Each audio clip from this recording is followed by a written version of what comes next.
start recording, and you can start speaking. I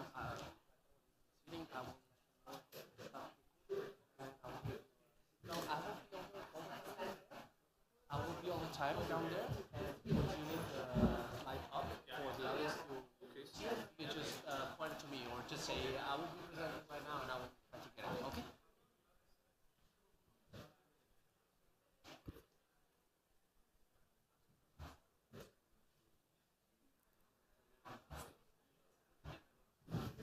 We'll start now. Yeah. It's stereo.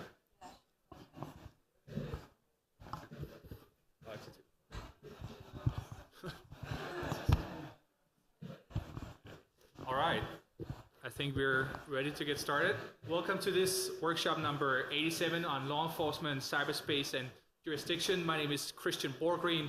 I will be a moderator, obviously. I'm normally with the Computer Communications Industry Association in Brussels, and I'm delighted to be co-hosting this session with Alexander Seeger and the Council of Europe. The theme of law enforcement access to cloud data is fairly known, including at the IGF, so we're not going to spend too much time introducing it, but I'll just, for those who are brand new to this issue, just give a little taste of it, and then hopefully we can go a little bit deeper and look a little bit towards some of the solutions that could be addressed. At its basic, cyberspace challenges the notion of territoriality and jurisdiction, and especially when it is especially challenging for law enforcement to access data and evidence which is stored in the cloud. And just a basic example, you can imagine a criminal suspect in country A trying to get evidence that is stored in country B, stored in the cloud, but it actually is stored in country B from a company which is legally established in country C. That is just the basic. There's many, many more facets and challenges beyond that. But obviously this lack of legal clarity that cyberspace has brought upon this discussion is a problem not only for law enforcement but also for users, for companies, for our rights, and for companies there is of course the risk that they might, when they're trying to address one country's rules, that they might be in conflict with another country's rules. And where in the few instances where there are legal agreements, for instance, mutual legal assistance treaties, MLATs, these are also often very cumbersome and take a very long time for law enforcement to use. All right, no more introduction here. This session will quickly explore some of the main challenges identified by the main stakeholders, which we are trying to invite on this panel here. We will look to some of the national, regional, and global solutions for cooperation. And of course, we'll also be discussing a little bit how we avoid fragmentations of cyberspace, reduce conflict of law, and ensure that rights are adequately addressed for individuals. The format will be very short interventions, 4 minutes maximum from each speaker here, followed by Q&A by the audience. And please, if you are remotely participating, thank you so much for doing so. You can also be sending your short questions via Twitter using the hashtag WS87, Workshop 87. With no further ado, if we can get the slides up here. If we can jump to the next one. So what we try to do here, instead of spending, no, not yet. Just one second, okay. There's already law enforcement here. To have sort of 4 of the generally shared goals for this discussion for law enforcement access to data, just to have sort of a general framework. And what we'll try and do is to use these 4 general goals to have these guide our discussion, which hopefully will be more of a solutions-focused discussion. So not only talk about all the problems, how complicated they are, but actually we'll hopefully be trying to have some solutions that can be addressed further after 1 hour of panel discussion. All right. Now we'll jump to our first speaker. I spoke way too much. I hope you can keep it within 4 minutes. Our first speaker is from Brazil. It's Naide de Oliveira, Federal Circuit Prosecutor of Rio de Janeiro, but also coordinator of the National Cybercrime Working Group in Brazil. And I was hoping maybe you briefly can just talk a little bit about sort of the main objectives, obviously for law enforcement, some of the concrete challenges that you are facing, you and your colleagues are facing, and some of the more maybe alternative measures that Brazil's government has taken to make sure that you get this access, for instance, through data localization. Please. And I think we'll jump to the next slide. Good afternoon for all.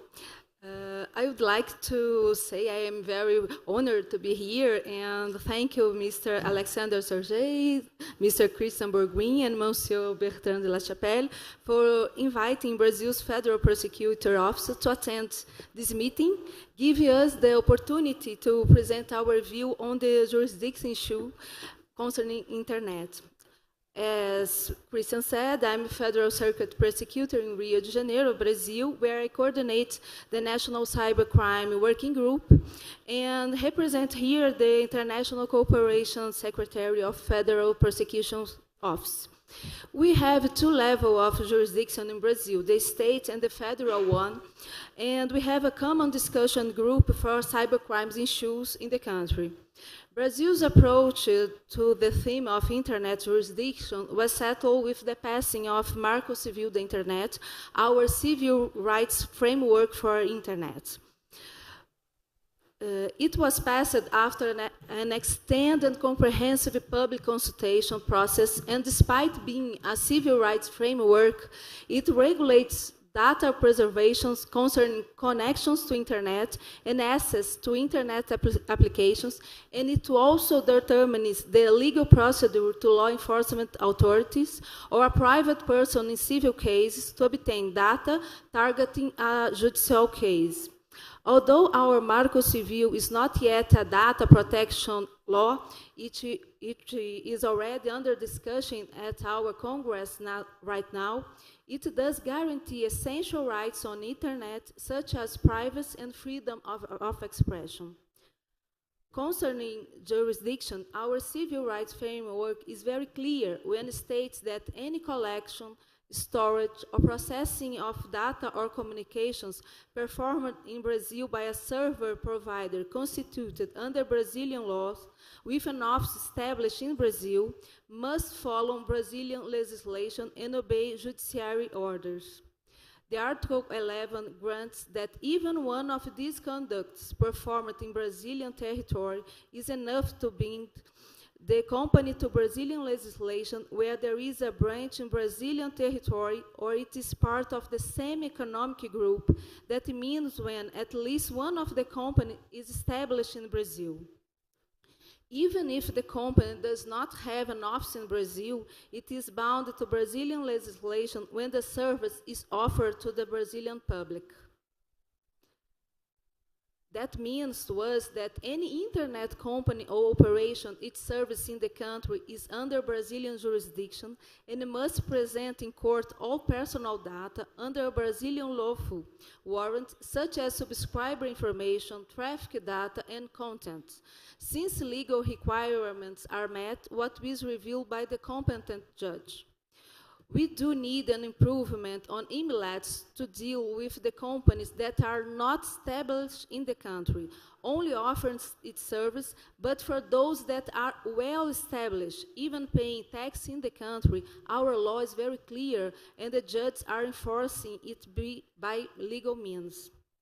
From our point of view, there should be a common framework among countries so that the companies wouldn't have to comply so many different legislations. But for now, it is a matter of which company controls data and if this company is established in the country. For example, Brazil, this country has jurisdiction over the company. The organized crime is mile ahead of us, and the cooperation among the states very much welcome. I congratulate again the organization members for this great initiative. That's all. So understand you correctly, for law enforcement, the most important is that you get access to data, you protect, of course, the privacy. You feel that you feel more confident in getting that data when you're sort of forcing through law data operators to store the data locally in Brazil. But so you're sort of having a two-track approach where you forcing data to be stored locally in Brazil, but at the same time trying maybe to have a common international framework for MLATs, for instance? For us, we will welcome the initiative regarding the establish a common patronization to requests, metadados in criminal procedures, in order to have more efficiency and more accurate response by internet service providers. And it's not necessary to have a data center in our country. Of course, it's not necessary. But if the provider has an office in our country or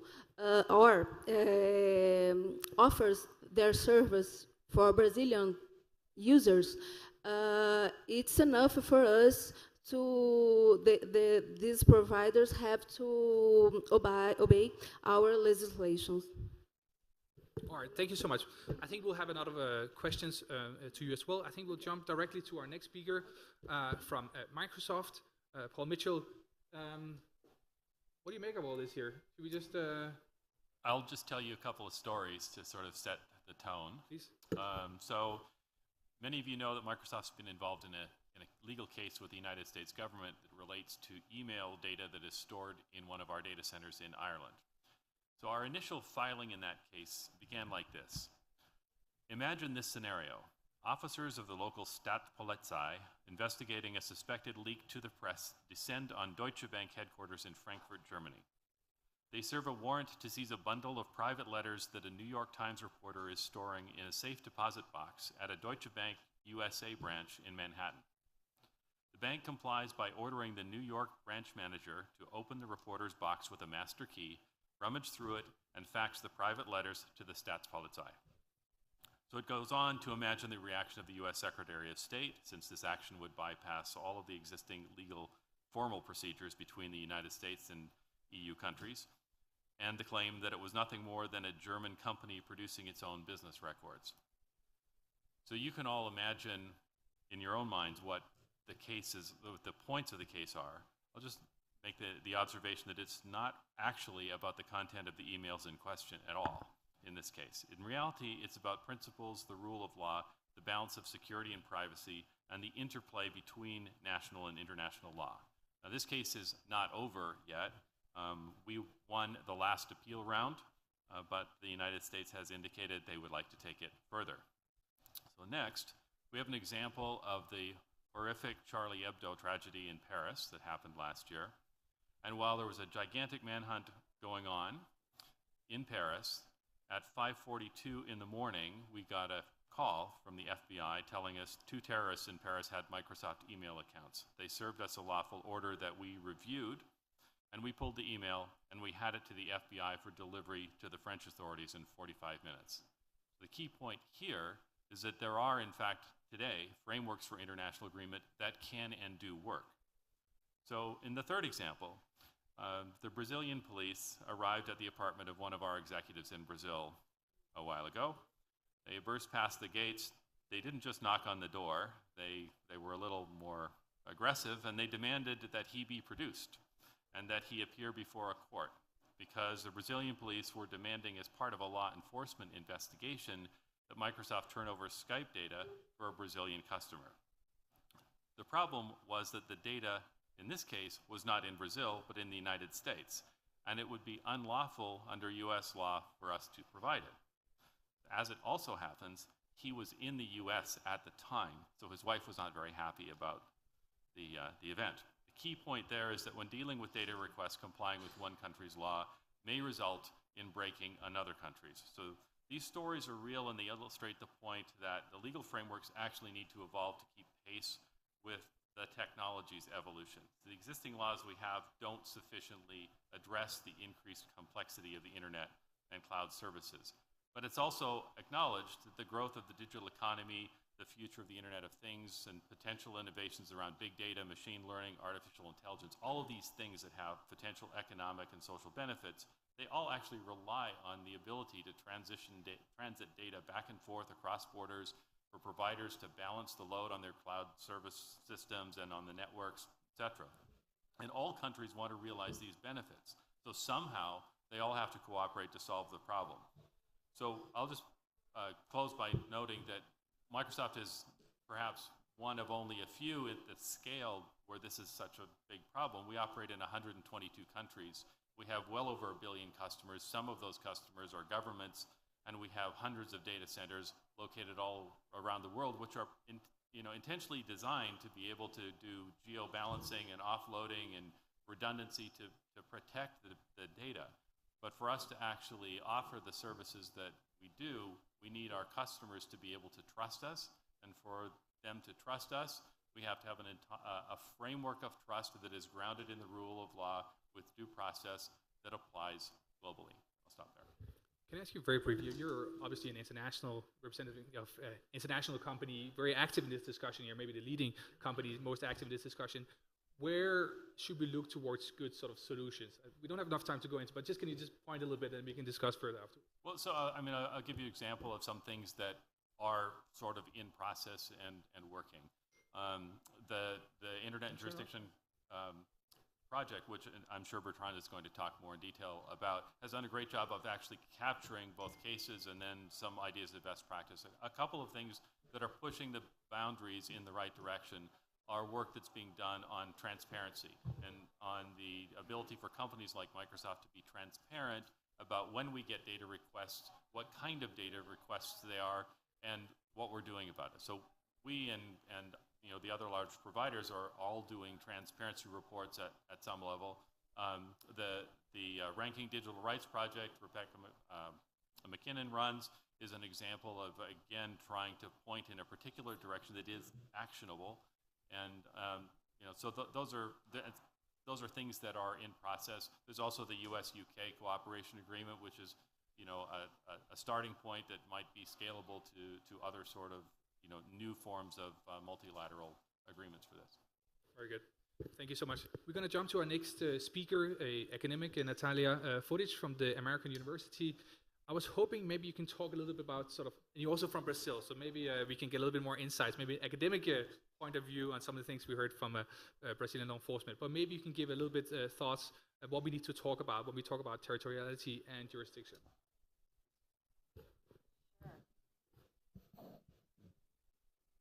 Thank you so much, Christian, for the invitation. I'm really honored to be here today. First, I wanted to raise the question on the reasons why it's so crucial to discuss these issues. Well, besides any social and human rights issues involved in all these processes and due process, there is a huge economic impact in not having a proper system in place or having a flawed system or having a system that needs improvement. A recent study that was undertaken by Brookings Institution in Washington, D.C. found that last year only over $1 billion was the economic cost of app shutdowns at the national level in different countries. And that's not, I'm not even only talking about the shutdown of the whole internet, but the only specific apps, like, it happened several times in Brazil last year and this year. Besides that, the online services are setting the rules of the game anyway. So the Center for Technology and Society inside the FGV in Brazil has recently also launched study in which they analyze several online platforms, and 86% of these platforms are only telling which specific jurisdictions they wanted the disputes to be. So, they're setting the game. So we rather have, a good system in place. So overall, in terms of mutual legal system treaties, they can delay a lot the process. So I guess that's one of the main reasons why we should also talk about how to improve the system. On average, 10 months in Europe, I have, it takes to have a reply. And also, we have to talk about the alternative options to mutual legal system agreements. Do we really want to have direct private requests? Do we want to have, like, considering that the internet is already so much privatized, do you want to foster the privatization of governance even more, or do you want governments also, you know, to be involved in having like a proper transfer of data and in which rights and due process is guaranteed? Moreover, it's important to understand that in many cases, if we don't have a proper system in place, this might lead to data localization mandates and also government hacking, which can also have even worse consequences in terms of human rights. And actually, I would tell everybody to take a look at a paper that was recently launched by Access on government hacking. And, you know, it will be interesting also to understand to what extent not having a system that needs to be improved is leading to data localization mandates. So, you know, we had the recent case of Skype in Belgium, WhatsApp in Brazil. Basically, they're saying that having encrypted messages is pretty much, you know, not being able to intercept the communication is illegal. So I'm not sure that's the way we want to, you know, go and develop. In Brazil, just to finish, right, because my time is almost over, you know, to what extent having this takedown is necessary and proportionate? 100 million users were affected by taking down WhatsApp in Brazil. So is that what we really want? You know, in the end, they also migrated to Telegram, so that's not that bad. You know, you create competition too. But, you know, these are my brief points. Thank you. Great, thank you so much. And I think the point on human rights, freedom of expression, when authorities, and I'm sorry for bashing a little bit here, but when authorities just, you know, if they have sort of beef with one provider, that they just shut down the whole app, and then how many thousands? 100 million users. 100 million users suddenly couldn't use one popular app in Brazil. That is also one way to go about it, but maybe not, probably not the best way in the future that we want to go about it. Okay. Speaking of freedom of expression and human rights, Eva Alonso, you're director of the Free Expression Project at the Center of Democracy and Technology. Could you maybe expand a little bit, and hopefully we can start, because I sort of promised the audience to talk a little bit about the solutions. So if we can start talking a little bit more solutions and not just the problems. Great, thank you so much, and good afternoon, everyone. So my name is Emma Alonso. I'm at the Center for Democracy and Technology, which is a digital rights advocacy organization based in Washington, D.C. And at CDT, my colleagues and I have been working very closely on this issue of transborder access to data. And I wanted to actually take some time to talk about the transparency aspect of this. I think in four kind of unifying goals that we had, goal 3 was really to provide transparency and clarity for users, governments, and companies in how these transborder access issues and scenarios are kind of playing out. And so one area where we've been doing a lot of work on this topic is in the Freedom Online Coalition's working group on privacy and transparency. The Freedom Online Coalition is a coalition of 30-some governments from around the world who work together to promote an internet freedom agenda, and they have multi-stakeholder working groups that work on a variety of different key substantive topics that we're facing on the global internet. In November 2015, our working group on privacy and transparency put out a report on a number of consultations that we'd done with governments and companies describing sort of the state of play and around transparency regarding government requests to companies for user data or content restriction, and trying to identify some of the obstacles and opportunities for transparency, because it's very clear that there's a growing demand for more information from governments and companies in this issue around the world. And I think it's really important as we kind of talk about potential solutions here to really understand sort of what is the case for transparency? What is the point of it? And it's not really just transparency for transparency's sake. It's not that we want to see, lots and lots of grids of numbers and stacks of reports because that in itself is a good. Transparency really enables a couple of key elements. Of course, it enables transparency. It is transparency, enables transparency. And that chain leads to enabling accountability. We are all more empowered to exercise oversight over our governments and the companies that we choose to do business with if we actually have an idea of what they're doing and what's going on. It promotes individual empowerment. It gives citizens and individuals an understanding of how companies and government action affects them individually and directly, and also affects how these entities are shaping society and affecting the information we have access to and what our governments know about us. And this kind of empowerment can also lessen the chilling effect that we know surveillance exercises over individuals about their willingness to express their views and use information and communication technologies. And then, of course, transparency helps to inform policy discussions and advocacy and helps us find the kind of solutions that I think we're all really here for today.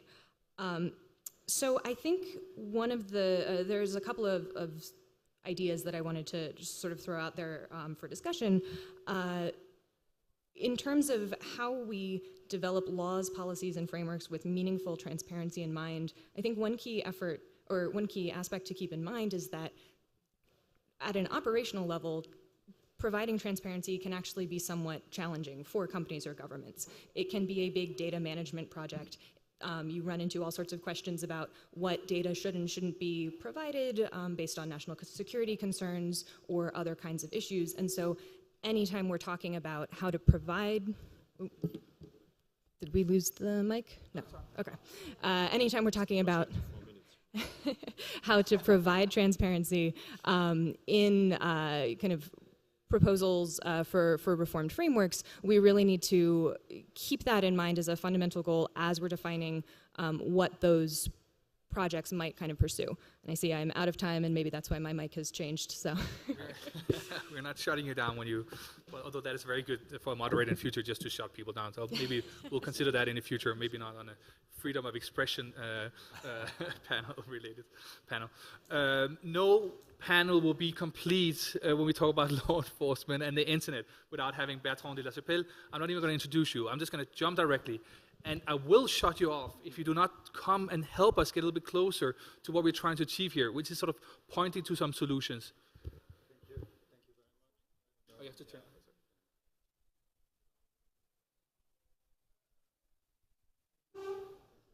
Thank you. Thank you, Christian.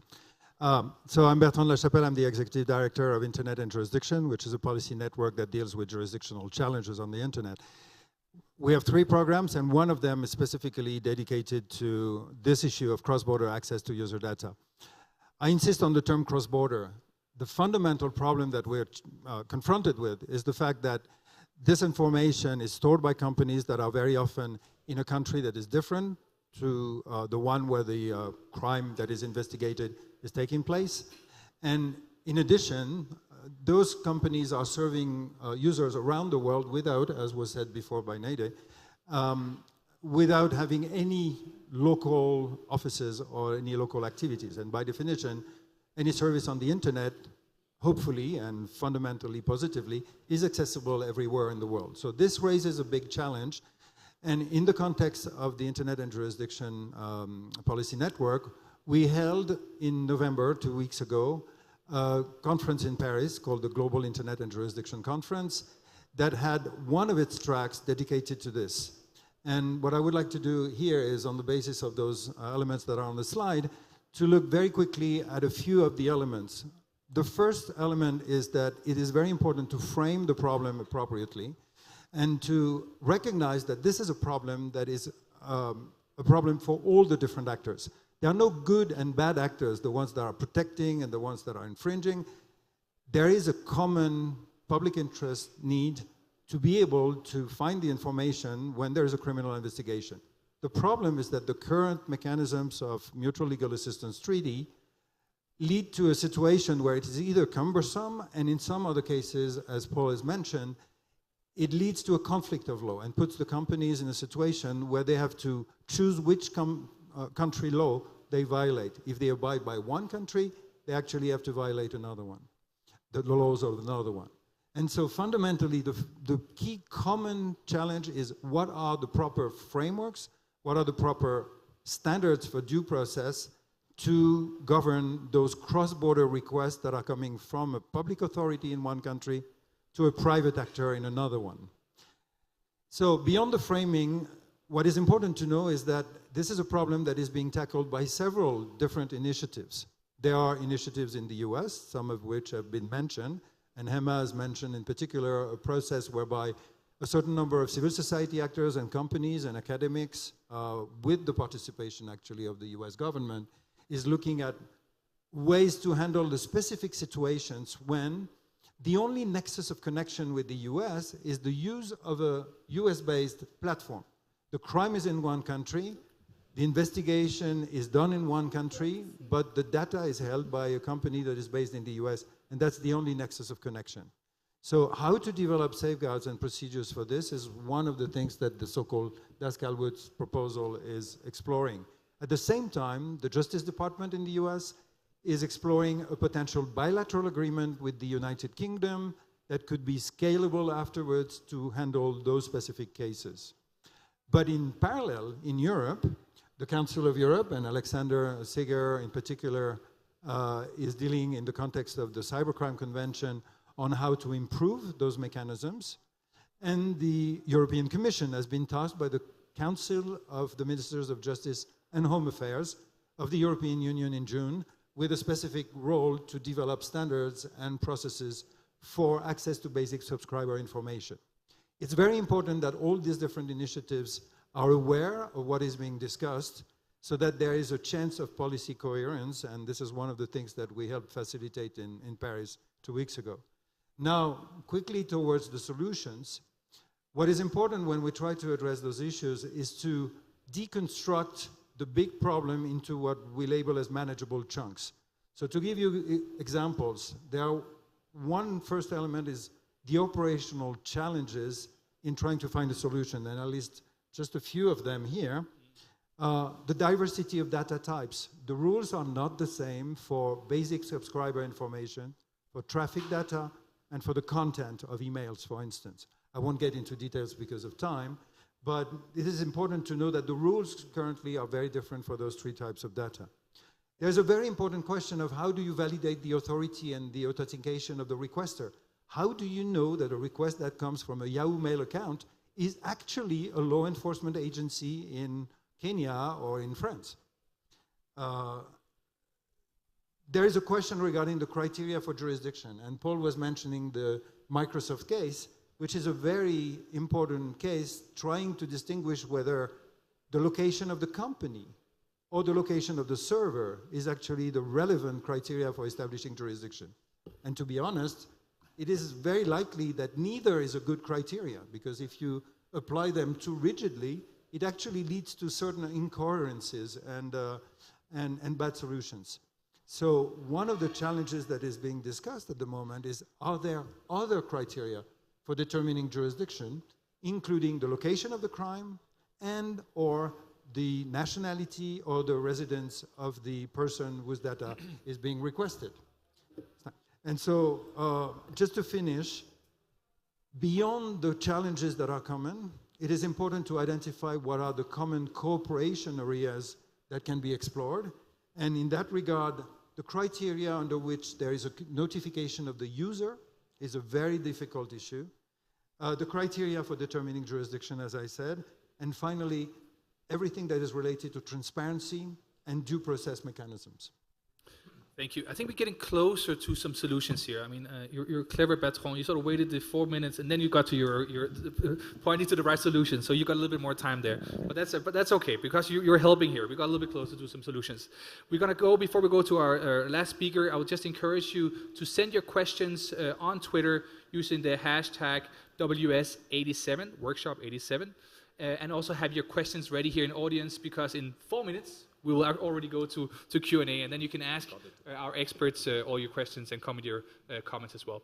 And of course, our final speaker, Alexander Seeger, is head of the Cybercrime Division of the Council of Europe. Thank you. And I also had one slide, if you could put it there. Yep.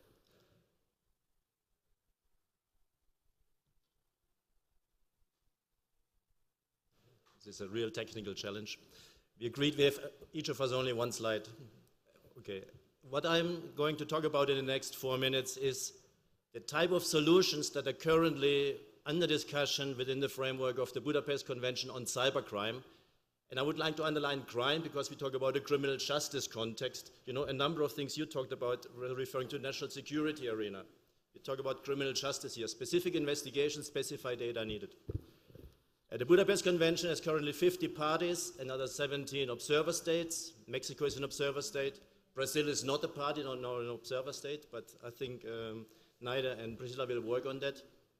The United States is a party to it, Canada is a party to it, European countries, Japan, and many others. The parties to this treaty meet twice a year as the Cybercrime Convention Committee, and the Cybercrime Convention Committee established,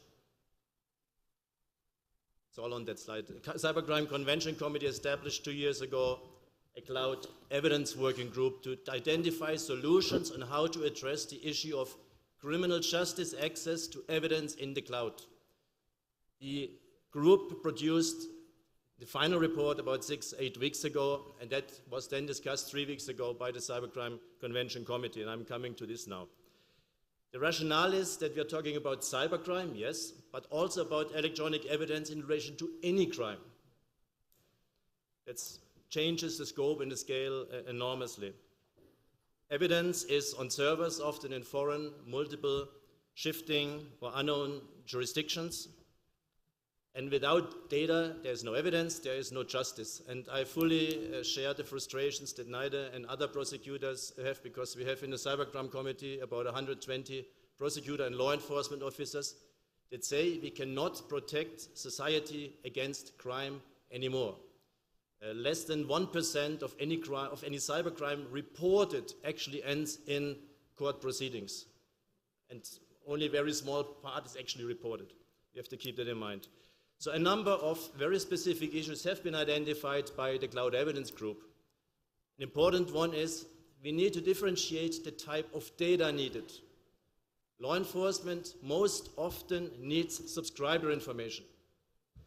Traffic data, content data comes later. But without subscriber information, you cannot even get started, you cannot even motivate a mutual legal assistance request. The group identified the limited effectiveness of mutual legal assistance. I don't think we have to go more into that. We have the issue of loss of location or loss of knowledge of location. We don't know where the data is.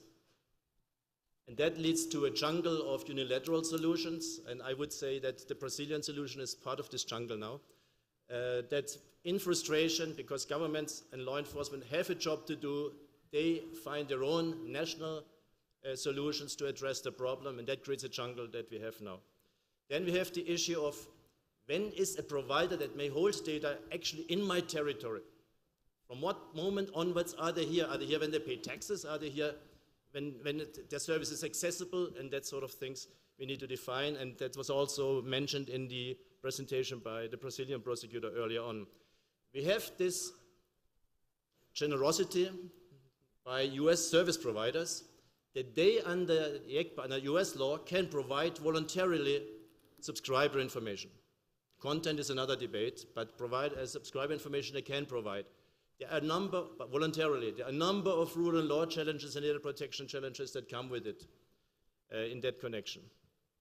By the way, parties to the Budapest Convention, other than the United States, in 2015 sent 138,000 requests directly to Apple, Google, Microsoft, Yahoo, Twitter. I think there was another one, to 6 providers, 138,000 requests.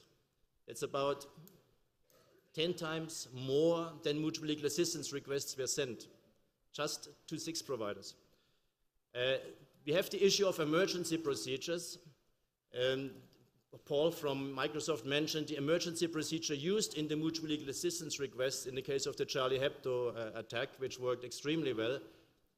Service provider, US service providers can again cooperate sometimes on content in emergency situations, child abuse, terrorism, and so on. They can do that. Non-US providers are not allowed to do that. So we have also an unequal playing field here, which we have to underline. And then there are the data protection issues, where again, for European countries, for European Union countries, and for providers offering a service in Europe, there will be a different situation from April 2018 onwards, when the new European Union data protection rules enter into force. So 5 solutions identified, not going into detail. There's the website indicated here. You can find the report in detail. One is we have to make mutual legal assistance more efficient. There is no way around that. We cannot come with more adventurous solutions if we don't make that work, if we don't invest more resources, better skills, streamlining of procedures, and so on when it comes to mutual legal assistance. The second solution, the second part of this package of solutions, is a guidance note on Article 18. Seems now a bit weird what it means. Article 18 Budapest Convention is about production orders, meaning orders to a provider to produce data. And Article 18 1b talks about ordering a service provider offering a service on the territory to produce subscriber information. Now the debate is, what does it mean, offering a service, and so forth. But if consensus can be found that Article 18.1b can be a legal basis for a domestic production order to a service provider offering a service on a territory, and the connecting factors have to be fully defined yet, there's debate about that, then that may create a legal basis for this type of requests to providers like Facebook, like Microsoft, and many others to produce data. It may also protect the service providers, by the way, because there is a lawful order at the origin. And then, of course, the third solution is that this whole complex of domestic production orders has to be clearly defined in domestic law. You have a whole variety, even in Europe, among parties to the Budapest Convention. In some countries, a police officer can order the production of data, subscriber information. In others, you need a court order for the same thing. There's no harmonization whatsoever. The fourth proposal is, and that has been agreed upon, is practical cooperation with providers to improve it, to use online tools, to make it clearer for providers what are the powers of law enforcement in different parties to the Budapest Convention, so that if Microsoft gets a request from a police officer in country A, you may realize a police officer is not authorized to ask this from you. Only a prosecutor can do it. And if you get it from country B, you will realize, based on this tool, only a court can issue an order to produce this data, and so forth. We also, by the way, agreed that the Cybercrime Convention Committee would meet at least once a year with providers to discuss issues and also to listen to your concerns from the provider side. And finally, and this is a longer-term solution, we expect the final decision to be made about starting this in June next year, is a protocol to the Budapest Convention to find internationally legally binding solutions to address a number of issues here. And I think I'll stop here. Thank you so much. I'm happy. We got a little bit closer to some solutions. You actually have some very good lists here, so thank you for that. Now we're going to open up for Q&A from the audience, and hopefully there'll be a lot of questions. And hopefully there'll be someone with a microphone who will... This microphone? I'll just throw it to people. I can see one. I see a question there, the gentleman with a phone, and then there's one in the very back. Maybe we'll take that one first down there, and then we'll go to you afterwards.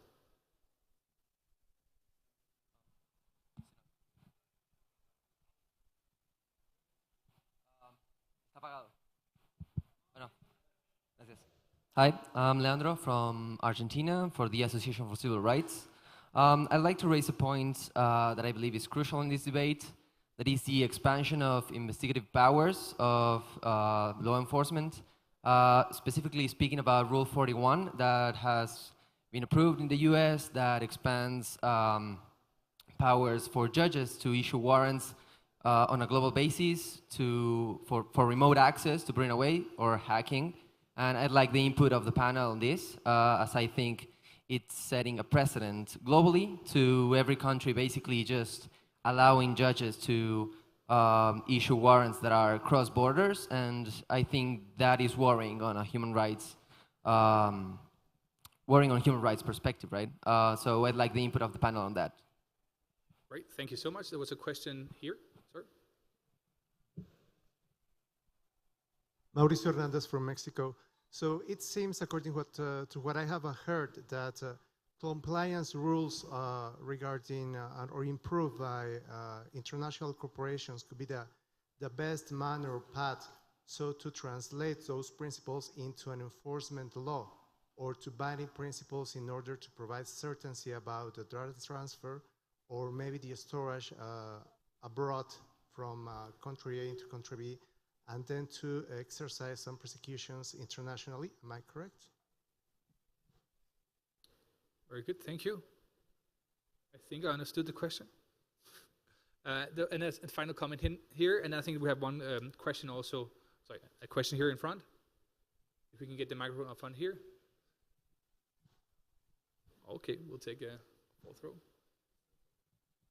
Hi, I'm a Brazilian lawyer, and I want to highlight that the blocking of application in Brazil is due to a different interpretation from that proposed by law, which does not consider the principles laid down by Marco Civil. And what experts in the field are expecting is that the authorities become more open to understand a subject that is new to them. Thank you.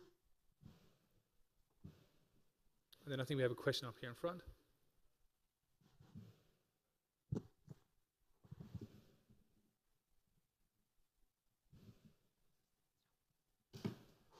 Thank you. Thomas Fitchen from the German Federal Foreign Office. I don't have a question, but would like to give an answer, namely to your question about practical measures. Yes. Concerning transparency, Germany and Brazil are running the General Assembly resolution on privacy for quite some time. This time, we have introduced paragraphs in the preamble that note or welcome voluntary measures by companies to provide transparency. And then we have two paragraphs in the operative part, namely one calling on states to enable more transparency measures, and another one that addresses companies, also encouraging them to be more proactive about transparency. So that is a practical thing, and now both sides, enterprises and governments, should just simply follow up on this. Thank you. Very good.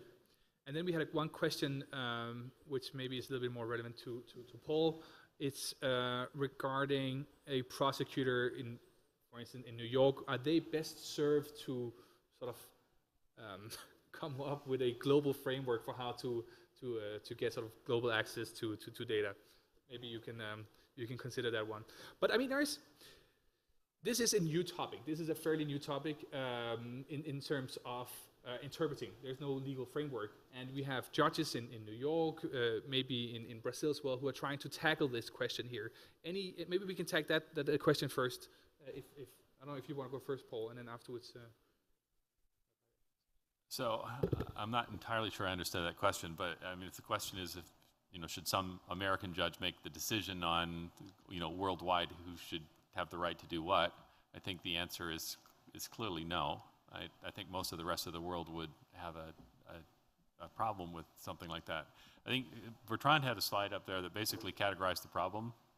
I think you had your 4 buckets of problems, and I think what the warrant case does is it puts all of those problems together in one case in a way that you have to kind of figure out is, what is the germane issue? Is it where the data is? It's where it's processed. Is it who the data pertains to? What happens if it's data that, it's a communication between an American and a German, and it's, stored in a Brazilian data center for just some, whose law applies? Those are the unanswered questions. So just some of the unanswered questions. I think what we're really trying to advocate for as a whole is that we start on a global basis, or continue actually since the conversations have started, but that we actually work towards clarifying processes that one would go through in the instances where we have these conflicts. And we've talked a little bit about the idea of process standards or process architectures that get to the how you go through the process from when you get a request, however it gets to you, to where the decision points might be where you have to arbitrate between, is it Brazilian law or is it US law? And maybe that gets you ultimately to a place where you start on the international cooperation side. You identify how between pairs of countries, and eventually you might get a broader group and a broader convention that would result from that. But what is clear that is not a workable solution is a unilateral decision from a judiciary on any country that my law is the law that matters globally, and you will all fall in line, because it's not practical, it's not implementable in any real way, in the way the internet works today. Do you want to comment? Try to grab access to, Thank you. I think there's an important element that has to be taken into account here, which is that there's a sort of pendulum swing at the moment. We were in a situation where the frustration that has been mentioned was clearly that there was no possibility of accessing this data. And what is happening at the moment is that there's a pendulum swing in the opposite direction, because in trying to solve this problem, we get into situations where there is an extreme extension of the jurisdiction criteria on any kind of territorial hook, because it's understandable. The simple fact that you're serving, for instance, in the case of Brazil, and in the case of the data protection regulation that is going to be implemented in 2018, the simple fact that a service is accessible in a country is now a hook sufficient to exercise jurisdiction, which is important. The Microsoft case is also touching upon the question of extraterritorial extension of sovereignty, because if the US government prevails in the court decision, it may mean that the US authorities would have the legal capacity to access any type of data stored by an American-based company anywhere in the world. And here, there was a question regarding the challenge of extraterritoriality towards human rights, but I think it's important for everyone to understand that the challenge of extraterritoriality is also a problem for governments themselves, because in as much as everyone is trying to solve its own problem, the fact that another country is going to apply something extraterritorially and limit your own sovereignty is, of course, a problem. Hence the need for cooperation. And here the question of whether the judiciary is the best placed actor to actually set the norm is clearly a negative answer, because the Microsoft case is what I often qualify as a lose-lose situation. And in many respects, you can see that there are other cases that are related not necessarily exactly to that, but touch upon extraterritoriality. You get a case in France regarding the right to be de-indexed that touches also on the territorial extension of the right to be de-indexed. There's the Equustech case in Canada. There's the Microsoft case. This question of the territorial extension of sovereignty and the jurisdiction criteria is one of the most important one, and there probably is a need to move slightly away from the pure territorial basis. This is something that goes in the discussions in the Cybercrime Convention.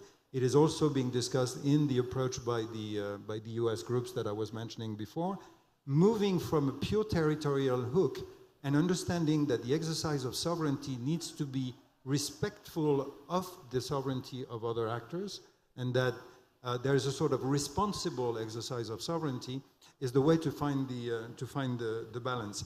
Generally speaking, I think we're in a situation where if we're not careful enough, the jungle of solutions is producing what we have labeled a legal arms race, because every single actor in this prisoner's dilemma situation is trying to find a solution, and the cumulative effect of all the individual decisions is actually not only making the problem harder to solve, but harming every single actor in the long term. Very good. I think we had a question about Brazil and the interpretation of the Brazilian law, which I know very little about, but thank God there's two Brazilians on this panel here, so maybe we can first turn it to the academia. Sure. Because, I mean, how do you implement a law if it's not entirely clear? Yeah, I love that Bertrand used the expression of prisoner's dilemma, because I think it's a great one. Well, first, I think that your point related to judges is crucial. We need to train, prosecutors, judges in interpreting and understanding the rationale behind the civil rights frameworks in Brazil. Because first of all, this law was intended to guarantee that rights exist before any, before criminalizing the use of the internet. So training judges and, the whole system is crucial for sure. Second, we actually have some pending cases before the Supreme Court in Brazil now to discussing whether takedowns apply, whether using this law that was actually enacted in 2014, if takedowns actually are supported by this law or not. So we have cases even in the Supreme Court right now discussing that. So I think, and Kristen also asked me here, if the law is clear. I think in terms of the jurisdiction, it's clear. It's clear that, data doesn't need to be stored in Brazil, but we have jurisdiction over the data, so that's clear in the law. However, what's not clear is whether, these takedowns respect the overall intention of the law and some specific clauses in the law, and whether takedowns are should be the solution or not to cases whether the due process legal system prosecutors are not. And when the Brazilian government blocked one service, a communication service that 100 million people use, could that be in conflict with other Brazilian laws or principles? Yeah, sure. So, constitutional rights, and also the Marco Civil, which is the civil rights framework for the internet itself. So there are other parts of the law that talk about how important it is to allow for this freedom of expression. Thank you. Do you want to comment? I'd like to say that our framework, civil rights, states very clear that providers have to obey our legislation. It's clear for us. And there is a penalty about suspense the service if the decision is not obeyed. But all the prosecutors, the federal prosecutors in special, we know it's so difficult for the society to understand that, and it's a problem when 100 million of users is out of the service because a decision in one process. And we, last August, we prepared a technical note and shared this document with all the prosecutors in the country. To say to for the state prosecutors that it's not a good penalty for the providers to obligate them to obey the decisions, because you have other penalties that we think it's more efficient, as the financial block at the account of the provider in Brazil. The federal prosecutors asked the federal judge to block these accounts, and we think that the providers are a capital enterprise, and it's more efficient to obey the decisions when you have a lot of money, millions of reals or dollars blocked. So we think it's better solution than to interrupt the service and prejudice all of the persons in the country. I think that's a follow-up comment from your colleague, I believe, who's sitting here in front, right here.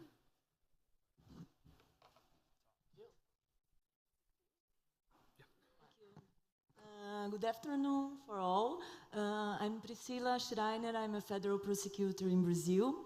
And I work not just with cyber crimes in Brazil, but I also work with human rights. I'm a federal prosecution from the citizen area too.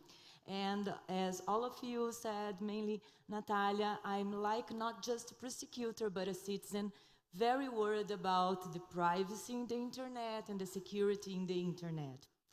What we tried to do, and I say we all Brazilians tried to do with this law, I think Nate said there was a huge discussion, open, public, huge discussion for all the multi-stakeholders in Brazil to to give their opinion, to give their base, their reasons, to us to get in a law that's the Marco Civil da Internet, the Internet Civil Point.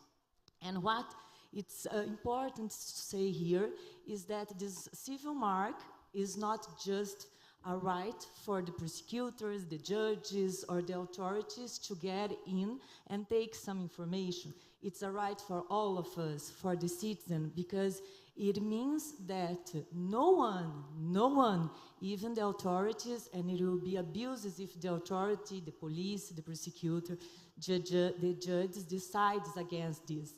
Sorry. And no one will be,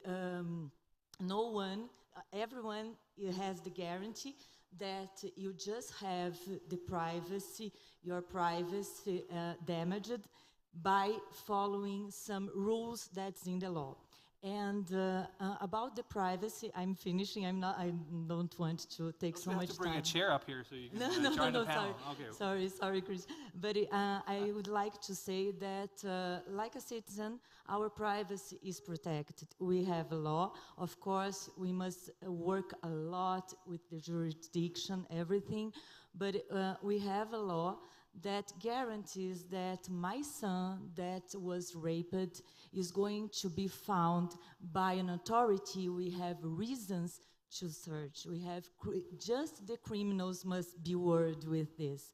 So I would like to point this, and really, I'm really finishing, Chris. Just 1 minute, because it was important, I think, for the Brazilian lawyer, Nate said, but I would like to give you an example. All of us know, and we have the car wash Lava Jato operation in Brazil that's all over the world knows, and what's happening. And in the car wash, the block that worked was in the financial, made by the judge in the financial firm that was a judge order that was not obeyed, and the firm was was by the judge. You have like 10 no, seconds. I just want to say that we have the other punishments that all the prosecutors are trying to get in the firm and not in the citizens. Just this.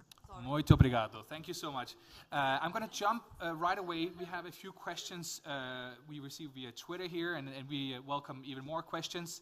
We have a question from Aura Rus, who asks, besides the criteria in who has jurisdiction, is there any official international collaborative initiative on jurisdiction?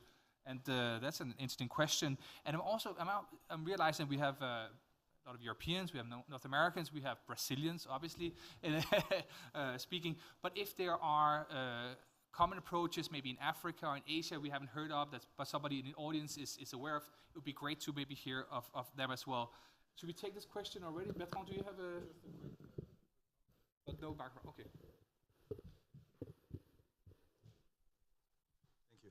I think the quick answer to this is that it is a common problem that can only be solved by an appropriate discussion among the different stakeholders and among the different initiatives that are taking place.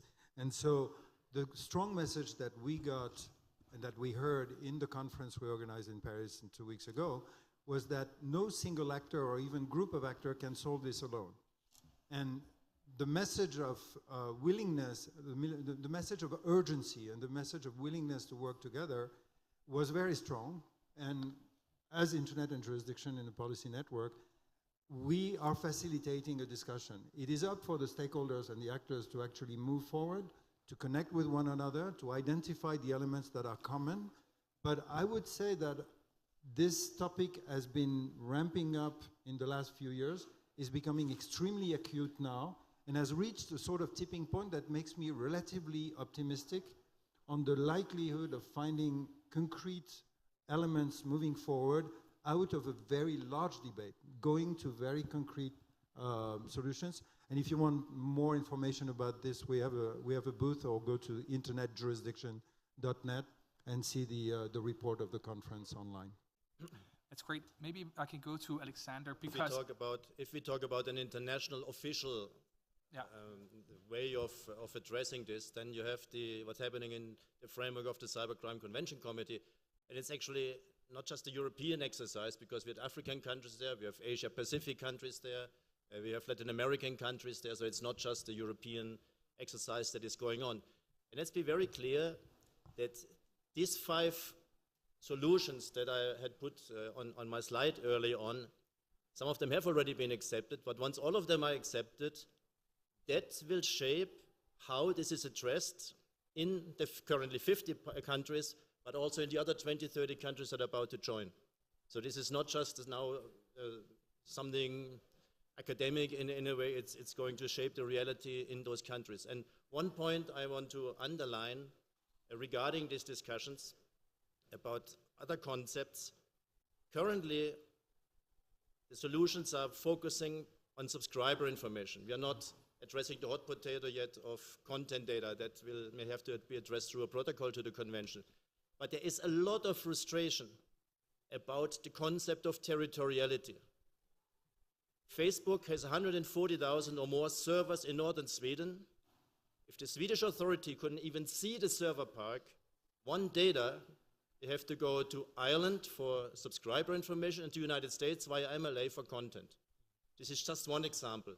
I was recently in India, and the question now to Microsoft, I'm sorry to put a difficult case there. And in the conference center, just for the fun of it, I opened a new Outlook account. John Doe, whatever, at Outlook.com, and I could choose a jurisdiction. By default, it gave me India, because, so I took another one, Isle of Man.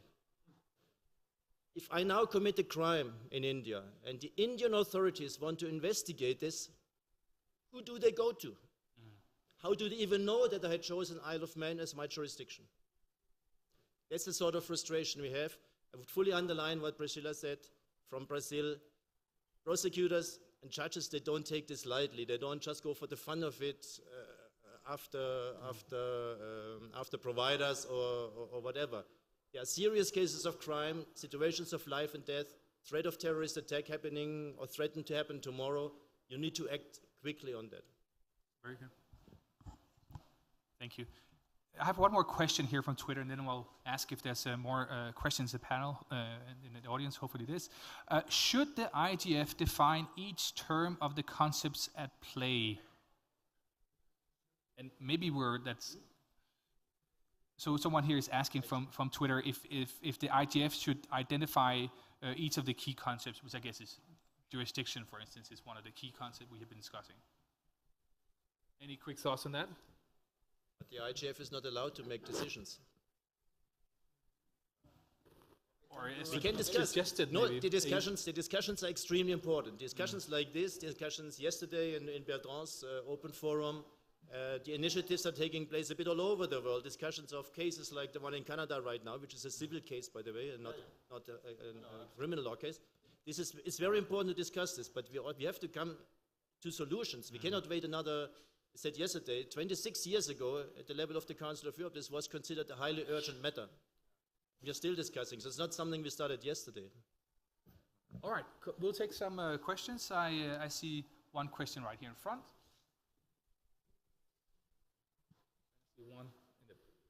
Two in the back there, afterwards.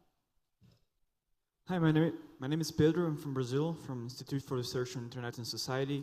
My question is concerning suppose we eventually states manage to make a framework of cooperation for sharing data and in cases of relating to jurisdiction.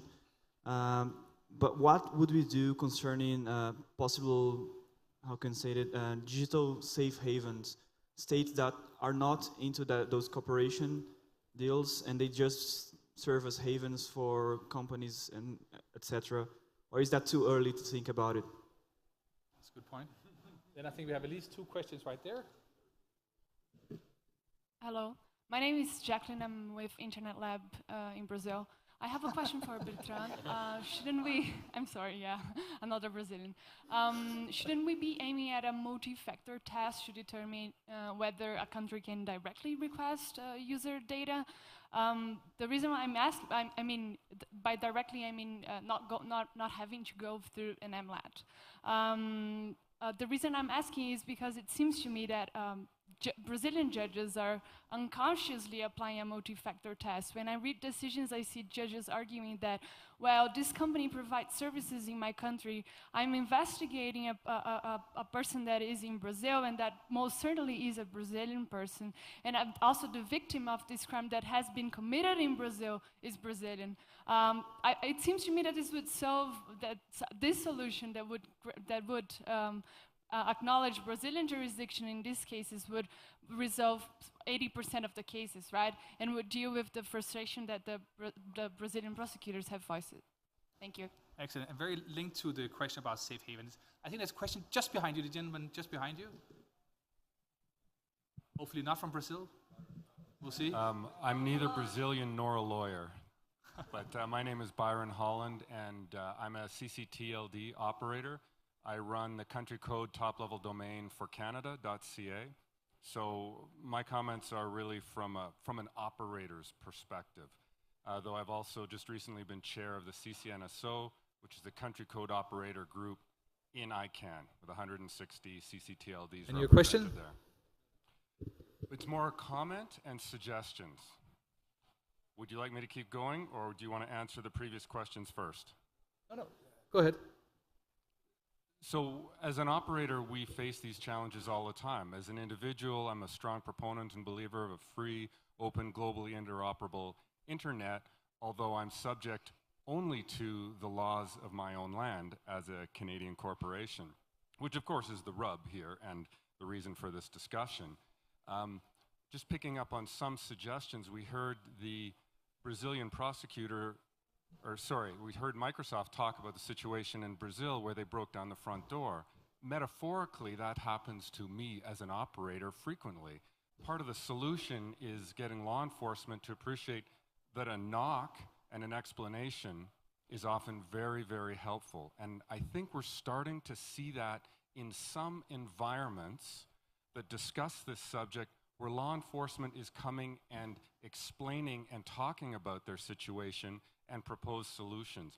That can be very, very helpful to the operators who, when the front door is broken down, tend to put their hand up, but explained rationally, as a community, are very open to helping law enforcement where appropriate.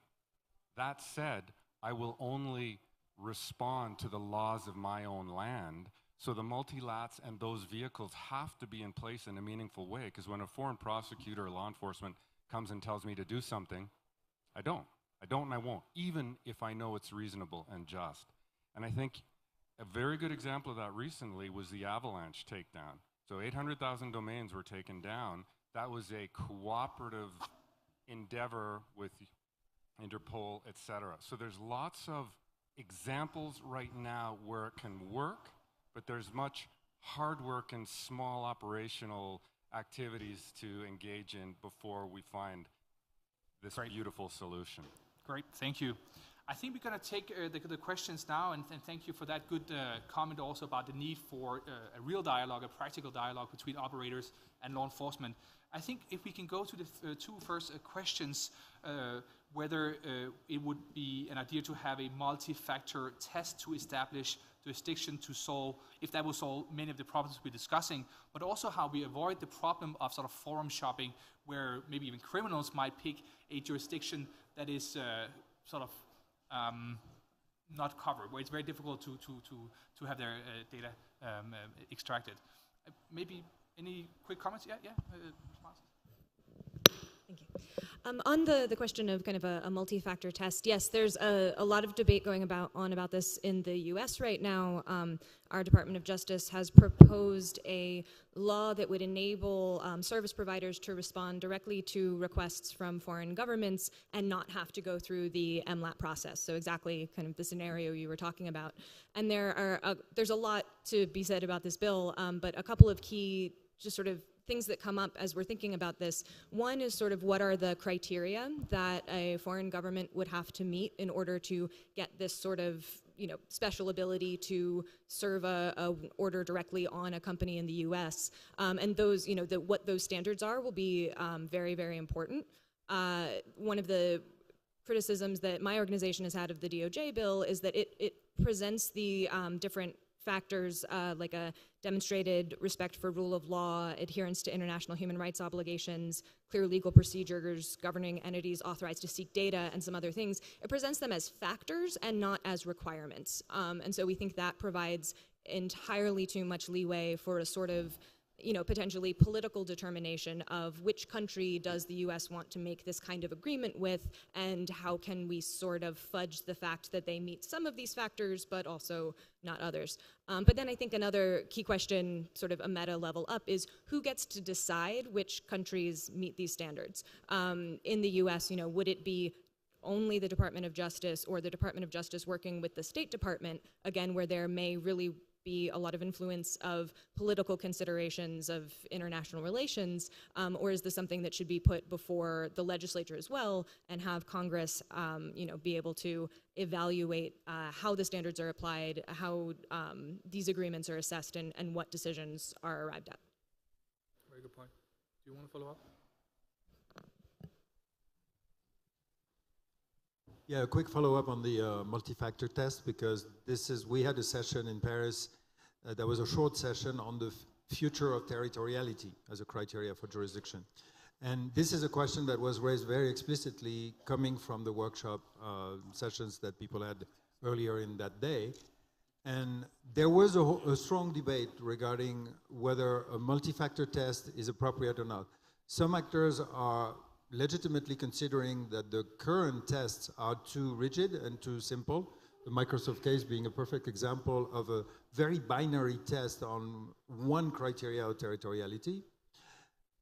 But at the same time, when the proposal of a multi-factor test, which, as Emma was saying, is part of the bill that is being explored at the moment in the US, was mentioned in that session, there were reactions considering that it is difficult to implement, that it is complex, and that in particular, for instance, including the nationality or the residence of the user is a very difficult criteria to evaluate. So there is a debate going on. I think on a personal basis, looking at the discussion, that the trend is towards a sort of multi-factor test, that it is more or less the practice that people are having, but there is still a debate at the moment in that regard. And the other element regarding the comment by Byron on having an explanation by the law enforcement, I think that the dialogue that has developed in the last few years on those issues has made people understand much better the position of the other side. But what he is talking about is also very operational in terms of what are the formats for requests, what are the informations that should be communicated to the operators, whatever the operators are, to justify the request for data, which touches, by the way, on a very important element of due process and trust building and so on, but also touches on issues of confidentiality, because we're talking about criminal investigations. How much data can be shared with the operators on criminal investigations? So those two elements, multi-factor test and procedural elements regarding the format for request, are some of the elements that are being discussed at the moment. Any reactions maybe from Alex? Thank you. I'm afraid that the territoriality principle, which this year in October celebrated its 90th anniversary since the Lotus case of 1926, and I think we may have to wait for many, many years before that is done away with.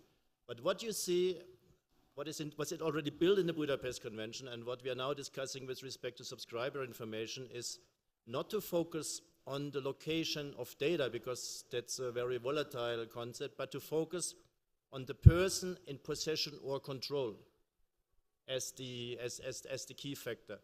There are situations when it's perfectly all right, when it's acceptable, it seems like for subscriber information, where there are some doubts, particularly now from the Microsoft side, regarding the issue of content and so forth. So for a long time you will have these dual principles that may govern the issue. But what I believe, no, I don't believe, what I could perhaps anticipate what may happen in the future, because you see it in other areas and in the European Union, that countries may require for companies to offer a service in their country to be legally represented in that country, and to have somebody there to be ordered then to produce. That may be simply a law office, a law firm, that may be a branch, whatever. I think this is something it could develop, and you have it in the NIS directive in the EU, you have it in the data protection regulation, and so forth, and we may perhaps see this also in the criminal law area.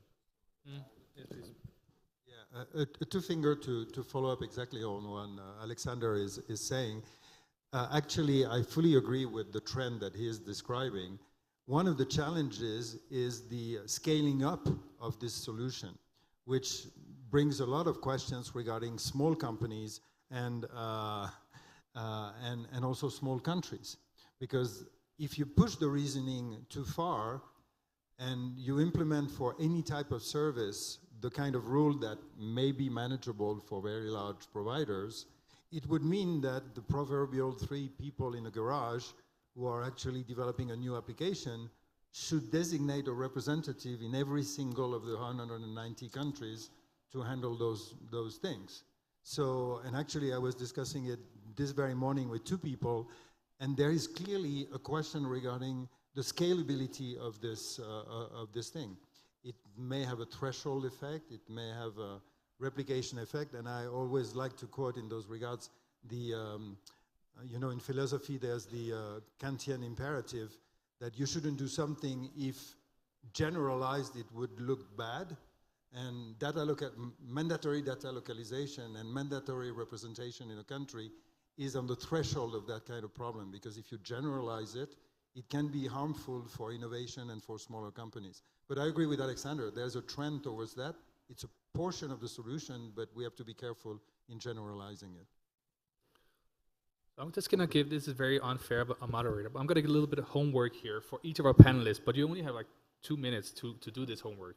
So I would ask you, we're going to discuss this next year at the IGF, I'm sure. At least Bertrand will be discussing it next year at the IGF. So what are we going to be focusing on? What are the elements, or what are the solutions, or the elements of towards solutions to be resolved in the next year to solve the challenges that we have been discussing regarding law enforcement access to cross-border data? Don't answer now. You have like one. We're going to take one more question, and then I'll ask each of you to like over 30 seconds to give your main points. So we have maybe one last question. Else, in the very, very back, yes.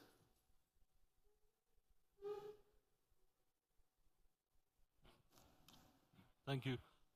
My name is Amber Sinha, and I'm from the Center for Internet Society, Bangalore, India. My question was with regard to MLAT reform. One of the main issues in terms of creating a multi-jurisdiction MLAT process has been with regard to which are the jurisdictions which qualify to be on it. On the one hand, there is an impetus that there should be human rights standards that all requesting jurisdictions should satisfy. On the other hand, if that standard is too high, then it ends up excluding most jurisdictions and rendering any treaty of that nature meaningless. So with that in view, I know CDT has also in the past come out with a proposal, and there have been, over the last year, there have been multiple proposals on ways to reform the MLAT process. My question was, is there any merit in looking at some kind of a staggered process which seeks to incentivize raising human rights standards in different jurisdictions so as to become a part of that network, where there is a minimum threshold that participating jurisdictions should meet, and beyond that minimum threshold, there are different steps, and as they rise within that framework, they could get more power or rights. Very good question. Maybe CDT will take that. Sure. Yeah. No, and that actually ties in very well with what I think we all need to be working on over the next year, which is how to answer this question. And I think the idea of a staggered implementation is a really interesting one that has a lot of promise to it, right? Because the question is, you know, in the U.S., if we come up with an agreement with a country that enables them to circumvent the MLAT process, that means the demand from that government does not have to be, you know, reviewed by a court in the U.S. And if it's an order for content, you know, does not have to meet a probable cause standard for turning over that material. From the kind of human rights perspective of trying to maximize privacy protections for as many people as possible, losing that probable cause standard really, I mean, that really does feel like a loss. That's not a going into a negotiation and saying, it's like, well, okay, maybe we'll do away with the very high standard of protection that currently exists, doesn't seem like a path forward to many advocates. But there have been a number of proposals that would put a somewhat lower standard, but with this idea that if you can get more governments to kind of reach a lower standard, that's doing a better job to sort of promote privacy in a greater number of places, and so isn't that a positive development? And I want to see if we can find out some way to move, lift all boats up toward a probable cause standard. Figure out how to ensure that when companies are handing over data, it really abides by the standard, which I think is pretty well reflected in the proportionality principle in the necessary and proportionate principles, which were the kind of coalition signed by hundreds of civil society organizations around the world, 13 principles for surveillance and due process. And so I think looking to the necessary and proportionate principles is a great guide for how we proceed here. Fantastic. Thank you so much. All right. What should we all be doing? What should academia, what should the internet and jurisdiction do? What should government be doing? What should company be doing? An international organization, what should they be doing until the next IGF discussion on the same theme next year? 20 seconds. Well, fundamentally, there's a challenge of continuing to facilitate the interactions between the different stakeholders and the different initiatives that are working on this. And the fundamental expression that we put forward as Internet and Jurisdiction is to work collaboratively on due process standards across border. Due process is already difficult to do at a national level, but the big challenge is establishing due process standards across border, and that has a large number of underlying elements, but as a hook, that's the objective, developing a framework for transnational due process. Neda, please. Okay, in order to reduce the conflict among different jurisdictions, it is essential that the government, the society, and the law enforcement from all of the world make discussions and meetings to establish as more as possible common partners and procedures in authorities and judicial requests. And to protect users' rights, it's essential that the legislations about internet issues, especially cross-border data requests, be a result of a very open and previous discussion among the multi-stakeholders inside the country and between them. It's great. Like the prosecutors, federal prosecutors in Brazil thinks. Thank you so much. So what both of them said, plus at least within the U.S. and hopefully within other countries, that governments should actually begin to create active processes to re-look at how their national laws really interact in the digital age across the board. Well, I think I'm really glad to hear that Neda mentioned that it's important to have the participation of society in all this debate, and also I think we need to find ways in which we improve efficiency of the process to decrease the time that takes for judges and prosecutors to have the information they need, and transparency for sure. I think it's one of the main issues at stake. In addition to the answer I already gave about how to strengthen privacy protections for everyone through whatever processes we're coming up with, on the transparency point, I'd also just note that government transparency is crucial issue. This is not something that can be addressed solely by companies doing transparency reporting. That is very important, but the governments making the requests are the ones with the holistic view into their own activity, and so that's something that we'd really like to see continue to develop and improve in the next year. So the next IGF is probably also in autumn. So before the next IGF, hopefully by June next year, we will have, I'm not speculating now, I'm saying we will have a review of the follow-up given by parties to the Budapest Convention on already existing recommendations to improve mutual legal assistance. That review is underway. By June next year, the report will be presented to the Cybercrime Committee. I hope that we will have consensus among the parties of the convention on Article 18.1b regarding subscriber information, so that we have a legal basis in the Budapest Convention for requests to service providers for subscriber information. I know, because we already agreed on that, we will have a range of practical measures implemented by then in cooperation with service providers to improve such cooperation, including regular meetings with the service providers, who, by the way, in that way can also participate in the negotiation of the protocols to the Budapest Convention. And by June next year, I also hope we have a decision by the Cybercrime Convention Committee to start negotiation of a protocol to the Budapest Convention. So these are a few specific deliverables that we hopefully can report on as delivered at the next IGF. That's terrific. You know, there's so much attention to this issue. There's so much agreement, it seems, among all our speakers here. So why don't we try and aim for that all together at the next IGF? We'll be talking about how we all delivered on these solutions we've been discussing, rather than talking about how these should look like in the future. With no further ado, it's lunchtime. Please join me in a round of applause to all our speakers here. Thank you so much.